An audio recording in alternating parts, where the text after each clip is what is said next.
Hola, bienvenidos al Magazine 1985. Mi nombre es Cristian Angulo y el de mi compañera Valeria Monera. Este magazine está enfocado en conmemoración a las víctimas y a los familiares del año 85. El año 1985 fue un año trágico para Colombia. Durante el proceso de paz que se llevaba a cabo con el presidente Belisario Betancur, ocurrieron dos tragedias que fueron significativas para el país: la toma del Palacio de Justicia y la tragedia más grande del siglo XX, la tragedia de Armero.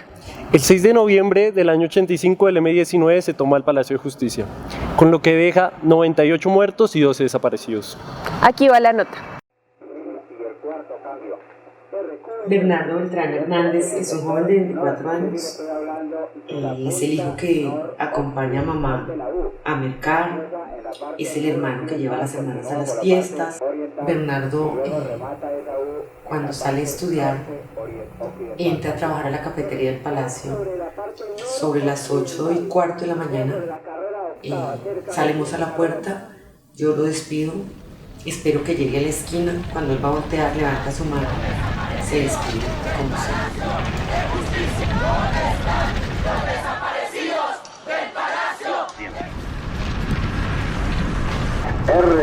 Entiendo que no han llegado los de la Cruz Roja.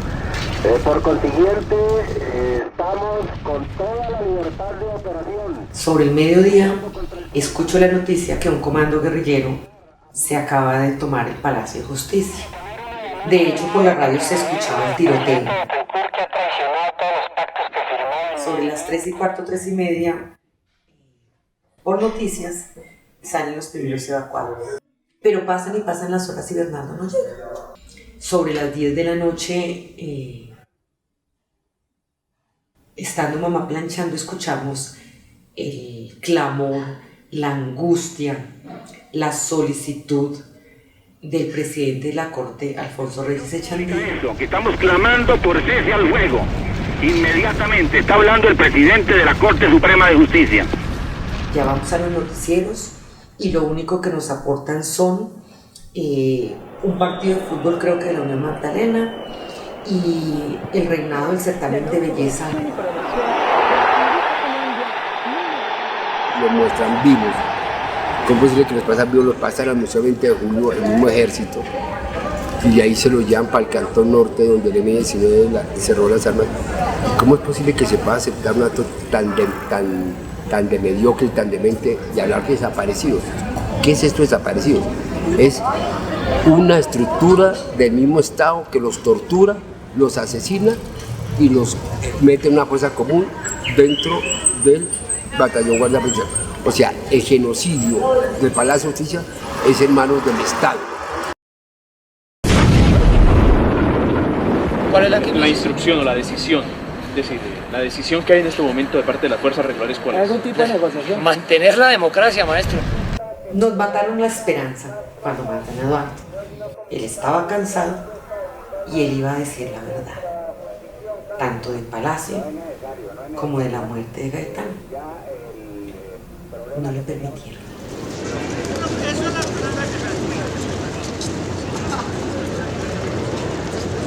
En el mes de abril de 2016 llega Sarmiento, llega Oroztegui, que son personas de la Fiscalía y del CTI. Se dan cuenta que esos huesitos de Manizales eran de Bernardo Beltrán Hernández, que no es el doctor Alberto Echeverri Correa. Entonces yo le pregunto al doctor Díaz, en medicina legal, ese día: me parece muy berraco mi hermano Bernardo, que luego de salir vivo, tomado del brazo derecho de un militar y ser conducido a la casa del florero, se haya liberado ese cordón que había de fuerza pública, se haya devuelto a la casa al Palacio de Justicia, se haya matado y se haya acurrucado para dejarse quemar, y que usted 32 años después me diga que es Bernardo. Del putas es Bernardo. Entonces el tipo se me emberraca y sale, se va. Usted como familiar la manda que se calle, pero la fiscalía saca pecho de un hallazgo gracias a los familiares de los desaparecidos. y no respeta la Fiscalía la voluntad de los familiares de Jorge Alberto. ¿Dónde están los desaparecidos? Se sabía, y sabía muy bien de antemano, que iba a haber una toma. Se habla que es de narcotráfico de Pablo Escobar, pero eso fue un autogolpe de Estado. El 17 de enero El M-19 venía de robarse las paz en Bolívar. Después viene la toma de la Embajada de la República Dominicana. Hay una negociación, van resuelto, lo negocian y llegan a la... Después toman las armas del Cantón Norte. Otro golpe de Estado, un 31 de diciembre, toman el Palacio de Justicia, no con el objetivo de asesinar, con el objetivo de lograr reclamar los derechos que exigía el M-19 para un proceso de amnistía política. Fue una toma del M contra una toma del Estado colombiano, de la fuerza militar de la época. O sea, claro, son tan culpables los del M-19 por haber hecho la toma como la fuerza pública por haber llegado al palacio y haber entrado de la manera. Es que ellos entraron matando, entraron de una vez con tanques. 14 minutos después de empezar la toma, llegó el primer tanque. ¿Cuánto dura del Cantón Norte a la Plaza de Bolívar? No dieron papaya a negociar nada. Entonces, los dos son iguales de culpables. Recordemos dos cosas. La primera es que la Corte Suprema de Justicia, que estaba en el 85, primero es la primer corte en empezar a indagar los delitos de humanidad. Era una corte brillante. Si usted lee las hojas de vida de los magistrados, tenían unas humanidades y un conocimiento que yo creo que en la historia de Colombia no se ha visto una corte como esa. Como está el M-19 adentro, está la corte que está investigando los casos de lesa humanidad ya, y están los juristas más brillantes del país. ¿Qué hace?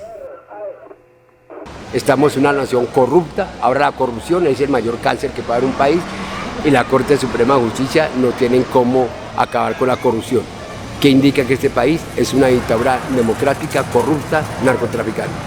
Ahí están las consecuencias del Palacio de Justicia. De la cafetería nos faltan 6, más los magistrados nuevos. Está el doctor Andrade, está el doctor Echeverry.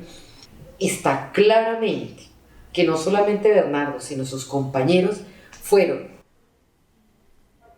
detenidos, retenidos, torturados, desaparecidos y asesinados. Y yo insisto y vuelvo y pregunto, y nunca me cansaré de preguntar, ¿cómo Bernardo, después de salir vivo, se logra zafar de un cordón militar para que me entreguen un acta con un muerto en un cuarto piso incinerado? De los 98 muertos que dejó la toma del Palacio de Justicia, 11 eran magistrados. Se ha comprobado que algunos de esos magistrados fueron asesinados por militares y no por el mismo M-19. La negligencia del Estado también se vio reflejada en la tragedia de Armero. Hecho que ocurrió exactamente una semana después de la toma del Palacio de Justicia. Me llamo José Antonio Rubio, nací el 10 de julio de 1957. Armero llegó a la edad de 8 años hasta el 13 de noviembre de 1985.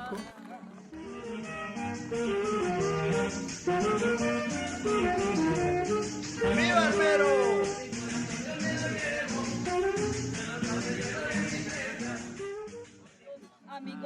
El agua es la que primero acaba con Armero, ¿cierto? Más detrás viene el lodo, las piedras. Este es el cauce del río Lagunilla. La avalancha se viene para acá. Cuando el volcán erosiona y se viene todo hacia abajo. Este es el parque de los fundadores, ¿no? Parque principal de Armero. Habían ferreterías, había billares, habían el Banco de Colombia que está en la parte de allí. Aquí el maestro Hernán Darío Nova, que es de acá de Armero, fue la persona en que hizo estas 4 partes cardinales de lo que era la ciudad de Armero, ¿no? Eso se hizo con memoria, digamos, personal, recordando cómo era el trazado urbano de Armero, con mapas del Agustín Codazzi, con fotografías, con memoria de la misma gente, ¿no? Y la idea era que los armeritas tuvieran otra vez como eso que era su pueblo y por otro lado, pues los visitantes, la gente que nunca conoció, pues se diera una idea de cómo era la ciudad, ¿no? Porque es algo muy particular lo que vemos en Armero con las personas, porque hay memoria todavía viva, ¿no? Los sobrevivientes, pues estamos vivos muchos, y hay una ciudad que está ahí en la memoria. Acá encontraba el parque, lo que era la iglesia. El padre de acá le decía a uno en la misa que aquí no pasaba nada, ¿cierto? Que cogiera una toalla húmeda, que cogiera un trapo húmedo y se lo colocara en la nariz a raíz de la ceniza y de los ácidos que botaba el volcán. Pero mire que yo no le cogí bronca al padre por eso ni nada, ¿cierto? Él decía lo que le decían a él, nada.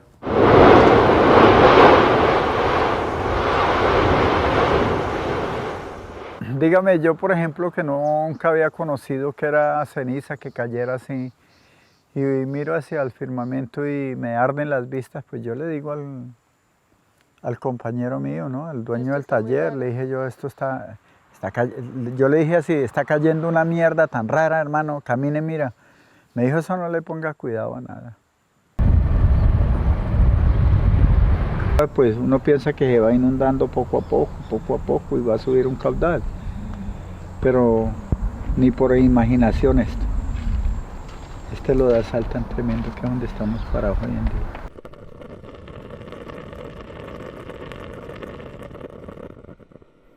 Pues mis papás decían que eso no pasaba nada, que eso era agüita, que eso pasaba y que ya, que eso llegaba el agua a las casas y ya pasaba, no había nada más.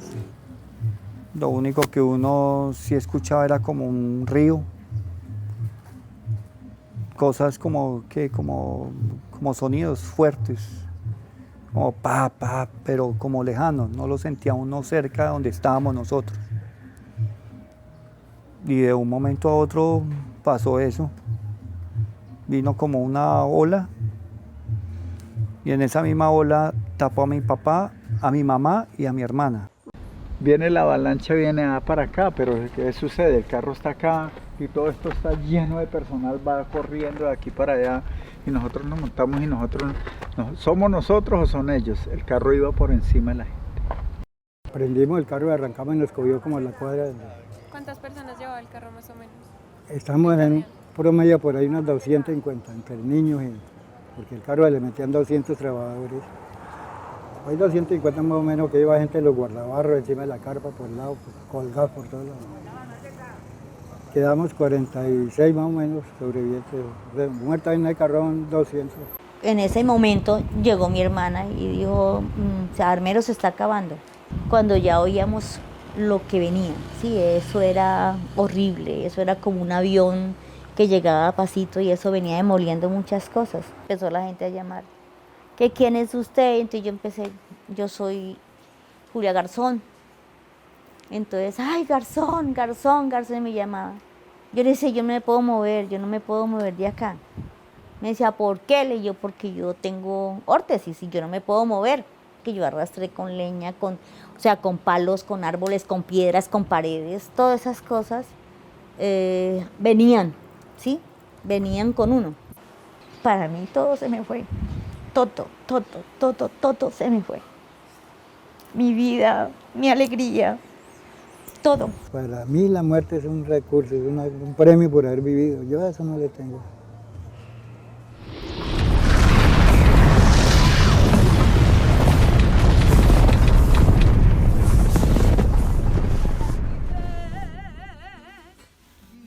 El miedo y el dolor han sido una constante en la existencia del hombre y pueden ser útiles para sobrevivir. Sentimos terror frente a la muerte. Los fantasmas sociales se proyectan y simbolizan la maldad de la condición humana. Armero comprende una transformación espiritual que difícilmente se puede explicar con palabras. Quien vive estas experiencias suele convertirse en guía. Tiene una sintonía profunda con una universalidad. Armero quedará en la memoria de sus víctimas, del pueblo colombiano, más no de su gobierno. Para los armeritas, nada será igual que su pueblo natal. 33 años después, las víctimas de ambos hechos siguen luchando contra el olvido. Vamos a ver la nota. Hoy 3 de noviembre del 2018 nos encontramos en la tumba de Omaira Sánchez. Hace días estuvimos acá y el puesto se encontraba intacto. Hoy está incendiado y destruido. Este es el puesto de nuestro informador José Antonio Rubio, que se encuentra ubicado a solo unos metros del puesto de conmemoración a Omaira y de su tumba. Como pueden ver, la cruz de Omaira también fue afectada. Y a otro le dio el golpe de la muerte. El nevado del Ruiz traicionero hizo más de lo pronosticado. Cuando pasa la tragedia, nosotros estuvimos en bienestar familiar en Bogotá, ¿cierto? Entonces, en ese entonces era gerente de Resurgir el señor Pedro Gómez Barrero, y nos fueron a preguntar a dónde queríamos la casa, ¿cierto? Yo con los pies bien puestos sobre la tierra, yo le dije que se haga un nuevo armero para que no se vaya a perder el dinero que mandaron. El mundo entero aportó mucho dinero, ¿cierto? El mundo entero, pero las malas administraciones, estos dirigentes tan corruptos que tiene este país, ¿cierto? Le da a uno rabia. A nosotros nos dieron una casa, nos la dio el padre García Herreros, allí en Lérida, primera etapa, y hay que agradecerle mucho a alguien, ¿no? Que así hubiera sido dañino, hubiera sido no sé qué, se llamaba Pablo Escobar, aportó mucho dinero para que nos dieran una casa, ¿cierto? Se la aportó al padre García Herreros.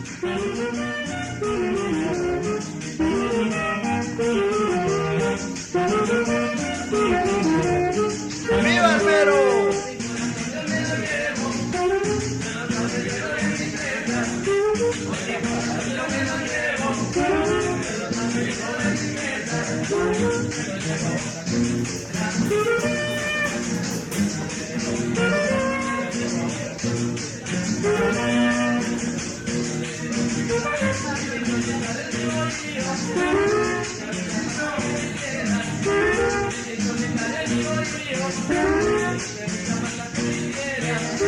Armero, noble guerrero.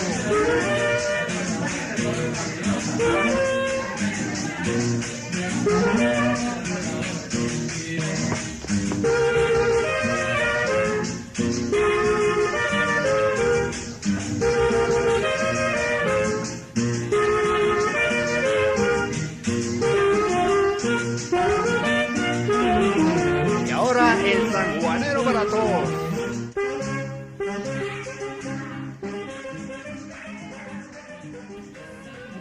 El padre, dicen el minuto, pero esto nos lo donó Pablo. Si nosotros quedamos sin una cuchara. Claro que esto era para nosotros los damnificados, pero había mucha gente que por tener la cédula de armero no le daban la vivienda, tras de que no hay trabajo.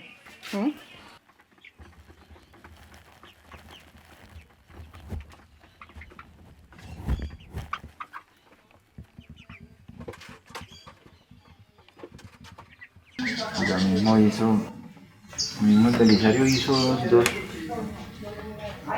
goles olímpicos. De la toma también. Es un país de mierda.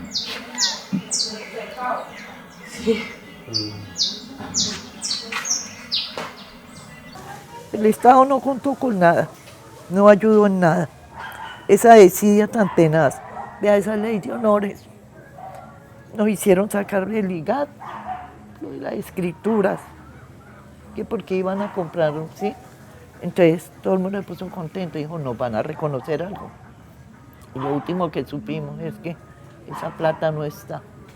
El dinero que aportó el mundo entero, ¿cierto? Es el que se roban, el que no sé cómo caramba decirle, pero se fue, ¿cierto? Se fumó. Mocoa, ¿sí vio cómo destruyó eso? Sí. Y a ellos ya los arreglaron. Sí. Y en cambio esto que fue más grande. En Armero, en Guayabal, hacen más o menos 800 casas, sí. ¿Cierto? Entonces, a raíz de que hacen 800 casas y como eso quedó cabecera municipal Guayabal, entonces ya el gobierno le puso que Armero, Guayabal por decreto, ¿cierto? Son cosas mal hechas, debían de habernos hecho un pueblito de tanta cantidad de dinero, haber hecho un pueblo que se llamara Armero, pueblo nuevo. Hoy en día no hubiera este problema de la gente reclamando unos terrenos acá. El ministro de Minas de esa época era el señor Iván Duque Escobar, quien denominó como a este afán, como a este clamor de los colombianos, lo trató de dramatismo extremo. Pese a eso, entonces el Congreso no hizo nada para evitar esta tragedia, y se vino la tragedia del 13 de noviembre de 1985, que, repito, fue la más mal manejada y es el peor ejemplo a nivel mundial de cómo debe manejarse una tragedia.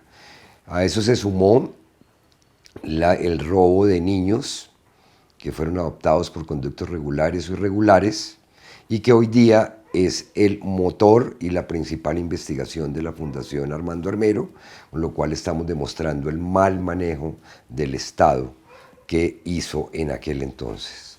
Hace 5 años comenzamos una investigación que desconocíamos, y fue la búsqueda de los niños que se perdieron en la tragedia. El menor de estos niños tiene hoy día 33 años pues, y meses, ¿sí? Entonces estas familias es la causa humanitaria más importante de Armero, que es lograr estos reencuentros entre adoptados y familiares. Me vinculé a Armando Armero por medio de Francisco González. Él me visita a raíz de que yo pierdo mi familia allá. Busco una niña. Cuando la niña desaparece, tenía 7 años, pero esta es la hora y no concretamos nada. No aparecen, y yo digo que la niña la desaparecieron, se la llevaron, no murió. Porque es que ha aparecido harto niño. Y yo sigo en la incógnita y yo le digo a mi hija, hasta el día que yo muera, seguiré buscando. ¿Para ti sigue viva? Para mí sigue viva. Y para esta época a mí me da chilladera, me da de todo. Muy duro.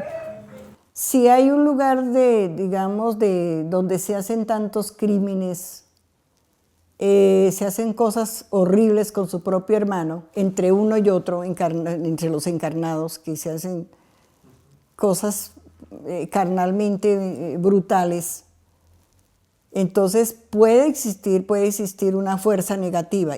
Y hay personas que, digamos, va uno allá a un lugar de esos y puede sentir dolor de cabeza, dolor de estómago, puede sentir muchas cosas, porque esa energía es una energía enfermiza. Había pues mucha desorganización de organismos de socorro, de Cruz Roja, de Defensa Civil. En el caso de los niños perdidos, pues estos niños los sacaban y se los entregaban a la gente, o los entregaban en albergues o sedes del ICBF sin ningún protocolo. Entonces ahí sigue la incógnita. Se los llevaron, los vendió el bienestar familiar. Porque ¿qué más? Díganme, denme una respuesta ustedes certera. No la hay. No la hay. Ahí seguimos. Mire, Pacho, mucho lo que ha ayudado.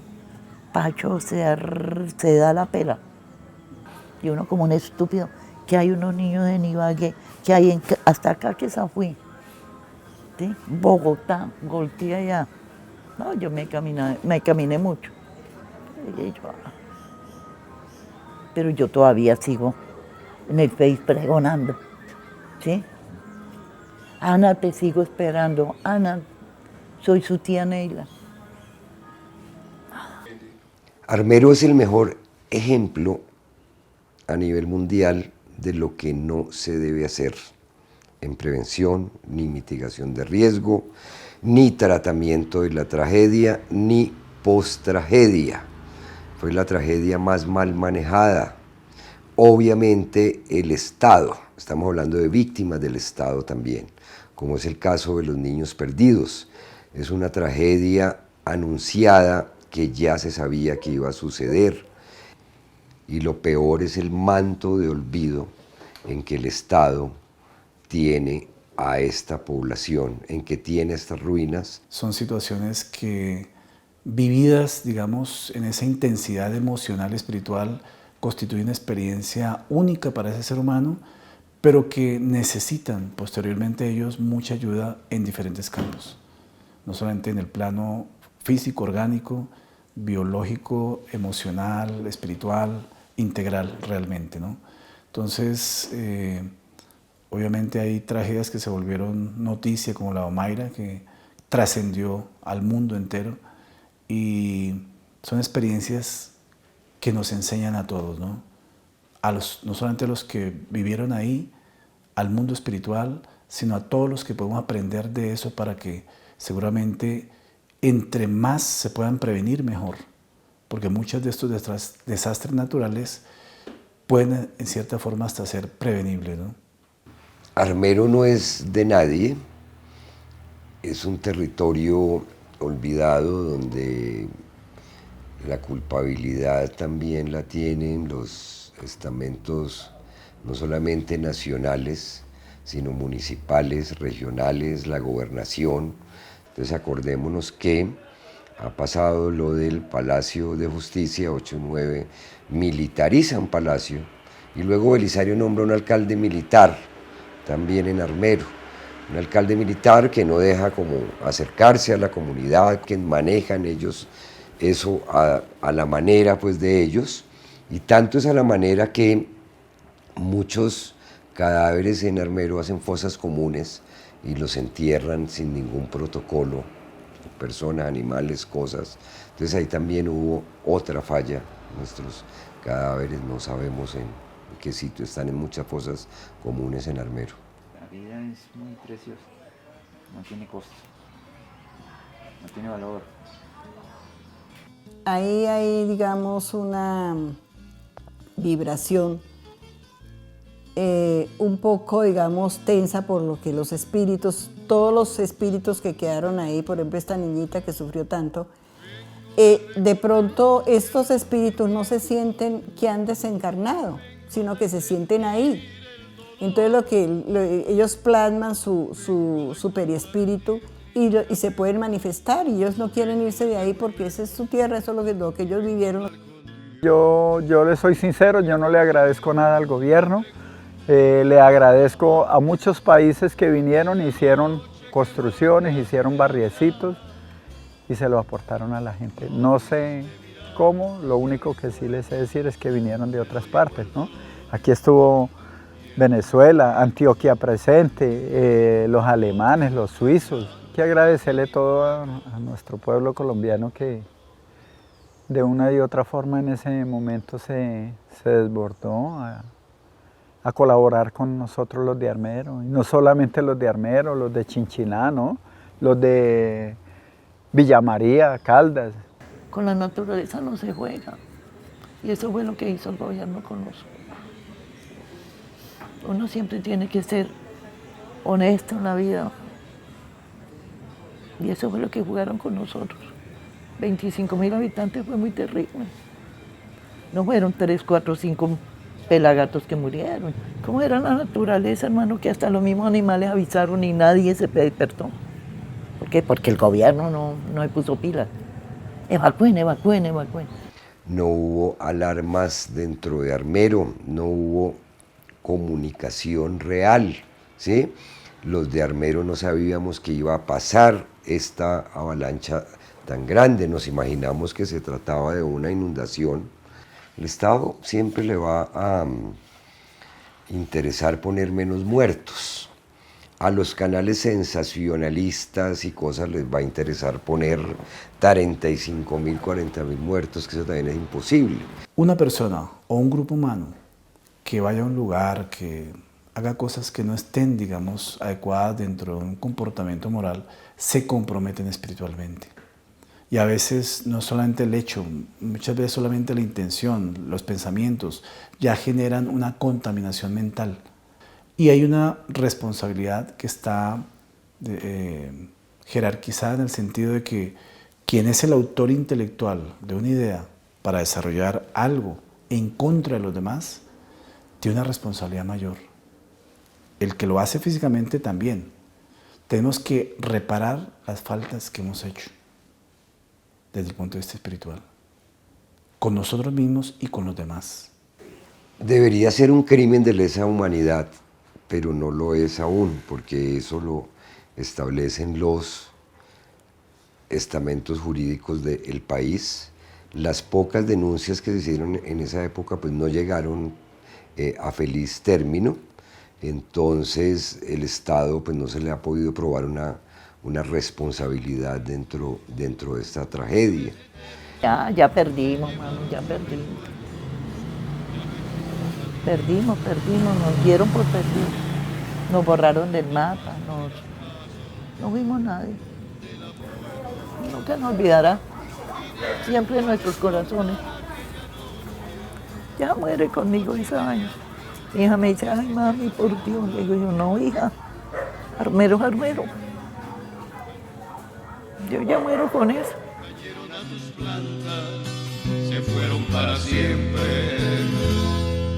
Señor, ¿en dónde estabas? Estas dos tragedias marcaron la historia de nuestro país. Así, 33 años después, seguimos luchando por un proceso de construcción de memoria. Y eso fue todo por hoy.